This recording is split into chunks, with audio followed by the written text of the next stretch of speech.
I am very happy to have Antigoni here. Hello. I'm not dancing on the table yet, but There if you want to have a go. I think it's very unstable. Maybe later. Maybe later. What's your name? My name is Ivan, and Ivan, nice to meet you. Nice to meet you. I represent a small media called Eurovision Me. Hello, Eurovision Me. How are you? Oh, we're doing amazing. And I have a couple of interesting questions for you. Let's do it. Cyprus usually selects their artists internally. Can you share some details about this year's selection? How and why were you selected? I know why. Yeah, because you're thank so you. amazing. Thank you but so much. how? Well, I didn't even know how the process was going to work when I wanted to go for Eurovision. I've been trying to go for so many years. I believe that this year what happened, I found out after, was there was a panel, selected 5 individuals. None of them knew who the other was. They were given 9 names and they had to put their names in order from 1 to 9. They had to do their own research and my name came out on top, so I'm very grateful that that happened. So you haven't met any other participants? No, you don't know I their... know some of the names that were floating around. I don't know anything for sure, but I literally found out that I was going minutes before it was announced on Instagram. Wow. On the official Eurovision page, like I didn't know. So it was a really crazy, surreal experience. Have you applied with your song or was it just your name? Just my name. Just your name? But I'd already started writing the song. I already had a song in mind and I knew that it was really special. So the moment that I got chosen, we proceeded to finish the song. And I was hoping and praying that they would love it at the delegation, and they did. And that's how we are here with JALLA. Yeah, the song is so great. Thank you so much. You're from the UK. I am. Although you're Greek Cypriot, right? Yeah. Have you ever thought about representing the UK? Look, for me, that wouldn't be the authentic thing to do. I love, my upbringing in London. London always has a place in my heart.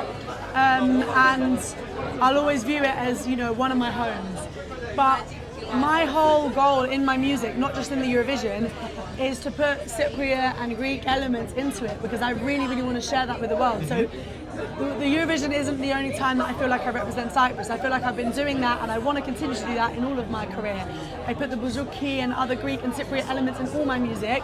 So for me, doing the Eurovision for Cyprus represents my sound. So I feel like doing it for the UK wouldn't have necessarily been the authentic move for me. And I always like to do things that feel authentic. Staying true to yourself, that's the most important thing. Speaking about your personality in the UK, you are quite famous there for being in Love Island, a reality show. Do you perceive Eurovision as some kind of a different reality show?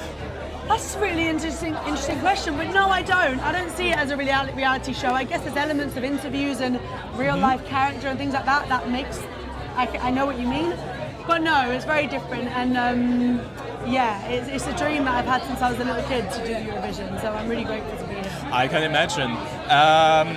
But would you like for Eurovision just for 1 year to be like Big Brother or Love Island type of situation? That would be really interesting. I bet that would be really cool. We should pitch it. Maybe next year. Maybe Will you participate in something like this? I mean, maybe I can come and be a guest visitor next year. Who knows? God willing. Your song is so Greek. Yeah. Feels so authentic, as you mentioned before, and your music video is just a visual like everything is there, and it looks kind of very expensive. Was it expensive? No, this is the funniest thing. It's the funniest thing I hear online. Like when people watching reaction videos, they're like, "Wow, Cyprus had a budget this year." I'm like, We just asked for favors. Like the village scene, literally the whole village came out. My cousin... Was it in Cyprus? Yeah, it was in Cyprus. It's from my grandma's village. My grandparents are in the video. Loads of the people you see in the video are just friends and family. And they all did it for love. Nobody got paid. Even the expensive looking things like the car. My choreographer, Natalia Michael, happened to know somebody who has a company called E-Cars.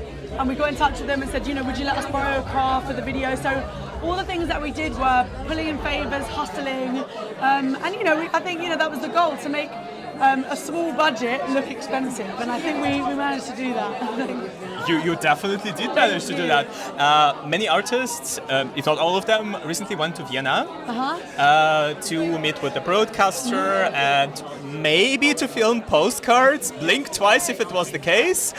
Maybe. Maybe. What was your best memory from there? I know you were stuck for like one more day there. Yeah. But I was very grateful to be stuck there. It was it's such a beautiful city. I love it too. I didn't even know it was so beautiful. So I walked around, I had some schnitzel, I had this delicious, like I'm obsessed with food, you should know. One thing about me. So anywhere I go, I just want to eat the best food. And I had this like pancake thing that's like a traditional Austrian dessert. A Kaiserschmarrn. Yes, Kaiserschmarrn. They're like the ripped pancakes. It was so good. So yeah, I got to see the city, I got to eat good food, I got to relax a little bit, which I don't get to do much of these days. So yeah, I loved it. I loved getting to see the city that we're going to be, performing at the Eurovision. I really hope to see your performance very, very soon. Yes. And I've noticed throughout the years, I've been watching Eurovision forever, since I was born. It feels like Greece and Cyprus, they have like really special connection. Not only at Eurovision, but also at Eurovision. Have you met Achilles? Yes, I love Achilles. He's such a sweetheart. I love his song. And I'm really, it's really nice that we get to do this journey together because he's such a lovely person, and yeah, like you said, Cyprus and Greece always support each other, and it feels really nice that we can do it together. What is one thing that we should know about you? Like, what the hell? That was a bit rude, but okay. What the hell, Dante? What the hell? One thing you should know about me is, well, I already told you I love food, so that's probably one fact. Another thing about me, I do Muay Thai. You do Muay Thai? Yeah, so that's another fun fact.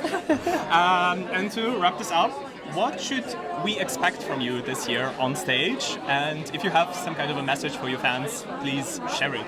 You should expect more Cypriot culture, more pop girl magic, really combining the two. That is my goal for this year. Amazing. Thank you so much for this interview. Thank you. That was lovely meeting.